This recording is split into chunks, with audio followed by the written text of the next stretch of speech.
Hi students, I am Jawaharlal. Welcome you today. आज मैं आप सभी लोगों के लिए एक बहुत ही मजेदार वीडियो लेके आया हूं और इससे पहले कि मैं आप सभी लोगों को कुछ बताऊं, आप लोग तुरंत कॉपी और पेन निकाल लीजिए। बिना कॉपी और पेन का आप कुछ नहीं कर पाएंगे। मैं इधर पढ़ा के जाऊंगा, आप उधर तुरंत भूल जाएंगे। इसलिए सबसे पहले आप पेन और कॉपी को निकालिए और जैसे जैसे मैं बताते चल रहा हूं आगे, ठीक उसी तरह से आप नोट डाउन करते चलिए और इस वीडियो को अंत तक देखिए, मजा आ जाएगा। आज मैं इस नए टॉपिक के रूप में मैं आपको आज बताऊंगा नरेशन। नरेशन क्या होता है, कैसे होता है, इसको मैं आप सभी लोगों को डीपली बताऊंगा। बहुत सारे स्टूडेंट्स नरेशन का नाम सुनते ही डर जाते हैं। वो कहते हैं नरेशन होता क्या है। मैं कह रहा हूं नरेशन कुछ नहीं है, एकदम जीरो है, हलवा है। बस आपको टेंस की जानकारी होनी चाहिए। यदि आपको टेंस की जानकारी है तो नरेशन आप चुटकियों में यूं लगा देंगे और आप देखते रह जाएंगे। बिल्कुल इजी सा आपका सॉल्यूशन होगा। आइए बताते हैं नरेशन। आप देख पा रहे हैं इसको, नरेशन। नरेशन होता क्या है? नरेशन होता है कथन। कथन क्या है?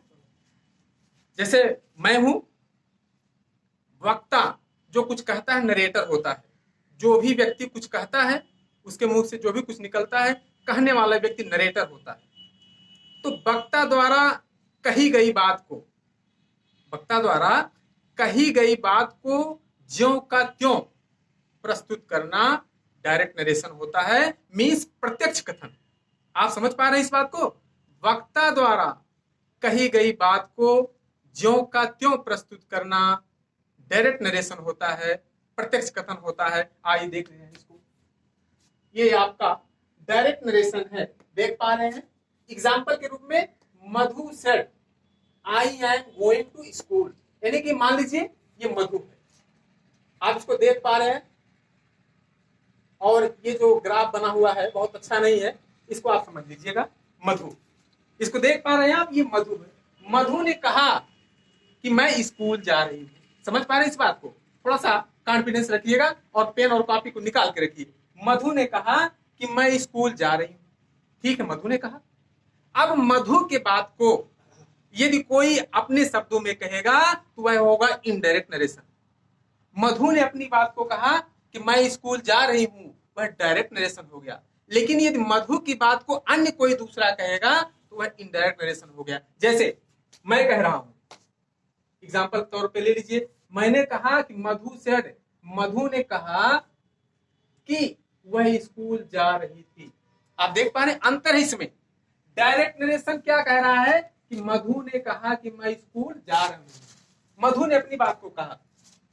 और इनडायरेक्ट नरेशन वो होता है कि मधु की बात को कोई दूसरा व्यक्ति किस माध्यम से कह रहा है। मधु सेड, मधु की बातों को मैं कह रहा हूं। समझ पा रहे हैं इस बात को? मधु सेड कि she was going to school, Madhu school, वह स्कूल जा रही थी। आप समझ पा रहे हैं? दो फैक्ट है, बिल्कुल यही समझ लीजिए। अगर इस बात को आप समझ गए तो नरेशन में कुछ नहीं है, बिल्कुल जीरो है। आप चुटकियों में लगा देंगे इस बात को। फिर से एक बार देख लीजिए। डायरेक्ट नरेशन वह होता है जिसको हम सीधा सीधा लिखते हैं, सीधा सीधा कहते हैं, सीधा सीधा समझते हैं। और इनडायरेक्ट नरेशन वह होता है जिसको हम घुमा फिरा कर, देख लीजिए। मधु सेड, मधु ने कहा कि वह मीन्स मधु, वह मीन्स कौन? मधु स्कूल जा रही थी। मैं कह रहा हूं, इसका मतलब यह हो गया कि ऐसे पात्र, नरेशन में दो पात्र होते हैं, कम से कम दो पात्र होने चाहिए। आगे आने वाली वीडियो में मैं इस दो पात्रों के बारे में, सर्वनाम संबंधी बारे में जब जानकारी दूंगा तो आपकी जानकारी और बेहद हो जाएगी। आप समझ पा रहे होंगे इस बात को? आप ठीक ठीक समझ लीजिए इस बात को कि वक्ता द्वारा कहे गए बात को ज्यों का त्यों प्रकट करना, प्रस्तुत करना डायरेक्ट नरेशन होता है, और वक्ता द्वारा कही गई बात को घुमा फिरा कर प्रस्तुत करना इनडायरेक्ट नरेशन होता है। इस बात को समझ चुके होंगे। आइए हम आपको आगे बता रहे हैं कि पार्ट्स ऑफ नरेशन। नरेशन के क्या भाग होते हैं? बहुत सारे स्टूडेंट क्वेश्चन करते हैं कि सर नरेशन होता क्या है, नरेशन किसे कहते हैं? तो तमाम सारे लोग भ्रमित हो जाते हैं, कंफ्यूज हो जाते हैं, बता नहीं सकते हैं कि नरेशन होता क्या है। आइए, बहुत छोटा सा मंत्र, बहुत छोटा सा क्लू है। नरेशन के दो भाग होते हैं, आप देख रहे हैं इस बात को। नरेशन के दो भाग हो गए, यहां से दो भाग कौन कौन हो गए। एक हो गया रिपोर्टिंग वर्ब और दूसरा हो गया रिपोर्टेड स्पीच। फिर से एक बार देख लीजिए कि नरेशन के दो भाग होते हैं, डायरेक्ट नरेशन के दो भाग होते हैं। पहला होता है वह रिपोर्टिंग वर्ब जो नीचे इन्वर्टेड कामा के पहले होता है, देख लीजिए इस बात को। और दूसरा भाग वह होता है रिपोर्टेड स्पीच जो ऊपर डबल इन्वर्टेड कामा के अंदर होता है। इस बात को समझ गए होंगे। नरेशन क्या होता है, नरेशन किसे कहते हैं, नरेशन के क्या भाग होते हैं, इस बात को आप समझ गए होंगे। और नरेशन को भली भांति समझने के लिए सबसे पहले आप कल्पना के माध्यम से, यदि दो सेंटेंस में दो नाम है, जैसे एक एग्जांपल और दे दूं,